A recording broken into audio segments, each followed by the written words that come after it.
Jake Garegnani here at Torrey Pines Golf Course alongside Marty Gorsich, the CEO of the Century Club of San Diego, and we kind of have our annual meetups as it comes this time of year. We get close to the Farmers Insurance rolling around, and of course, tickets coming on sale, which is happening. Just how excited are you that the Farmers Insurance is being talked about again and people can start getting tickets for it? Yeah, it's like you said, that annual time where we all jump on board. We're stoked. There's a lot of exciting things happening out in the golf world right now and locally, so to be out there telling our story again, getting ready, it gets us pumped up. Now, one thing that's different from this year, from about 4 years past, is it's been the Wednesday to Saturday format due to the NFL schedule this year, going back to kind of the classic Thursday through Sunday format. What did you like about the Wednesday through Saturday, and what are you looking forward to getting back to this, classic format? Yeah, we embraced the new format, and it was an opportunity with more weekdays. I know a lot of people like to get out of the house and come down and kind of enjoy the day and still get home in time for their schedule, so that was great. Finishing on a Saturday was really cool. I mean, it was just a huge day. Everybody was available. They'd stick around afterwards and have a big night after. So we definitely learned to embrace that format. Just the same, the traditional Thursday to Sunday, it's great as well. We got 2 weekend days. It's just more days where people can bring the family out, bring the kids out and experience that. Closing on a Sunday, there is something kind of cool about wrapping your weekend and holding up the trophy. So I think we've learned to find the good in both opportunities. We're excited to swing back this year for Thursday to Sunday and kind of get back to that old tradition.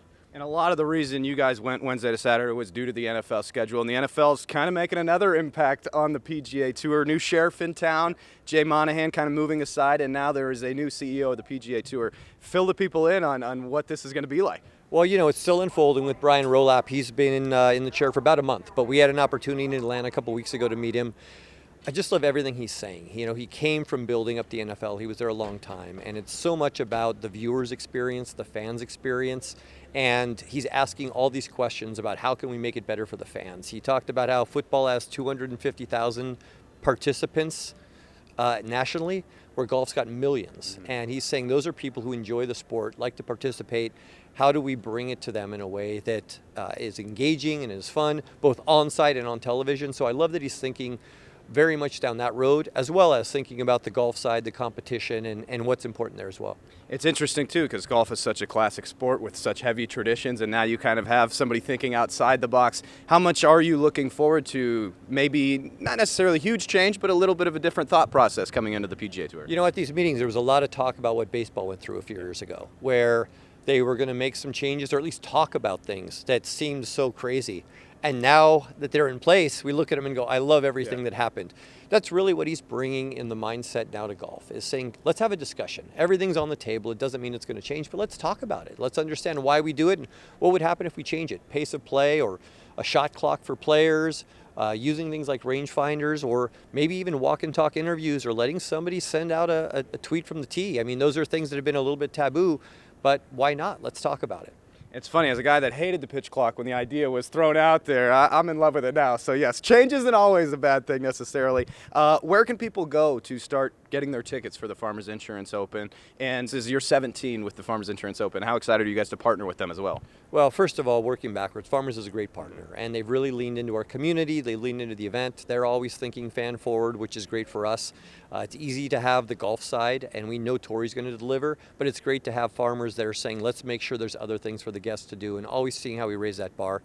Information is at our website, farmersinsuranceopen.com, easiest place to go. We've got some of the traditional aspects that people like. We've also got a couple new offerings that people can check out, and we're going to be rolling out over the coming months some other new things that are going to get people excited, that are going to fill in around golf itself. And speaking of getting people excited, major championships always get people excited, but the Ryder Cup is a whole nother beast when it comes to getting golf fans excited. We're coming up right on the Ryder Cup. How excited are you just personally as a golf fan to witness it, and what are you most looking forward to with the Ryder Cup coming?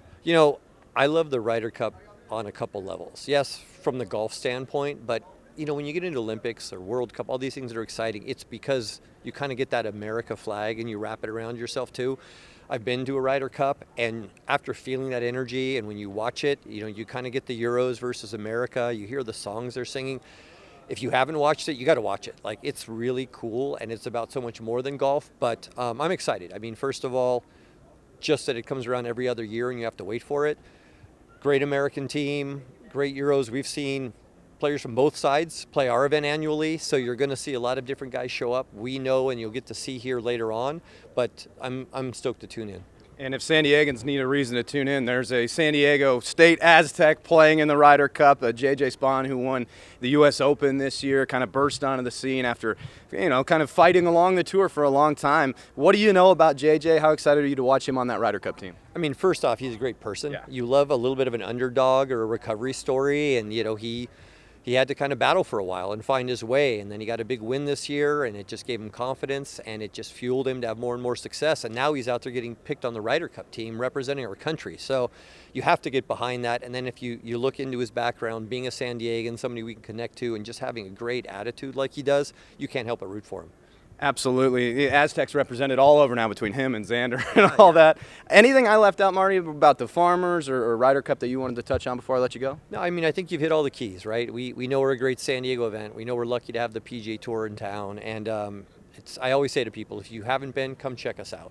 If you've come before, come a second day. Come see the other ways to do it. Some people like to come with their company. Some like to bring the family. Sometimes it's a boys or a girls outing. Whatever it may be, there's a lot of ways to have a great time out here. It's September. We're talking about the Farmers Insurance Open. Doesn't get any better than that. As we roll into the new year, it'll be the event to be at here in San Diego. Marty, always appreciate your time. Appreciate you. Thank you so much.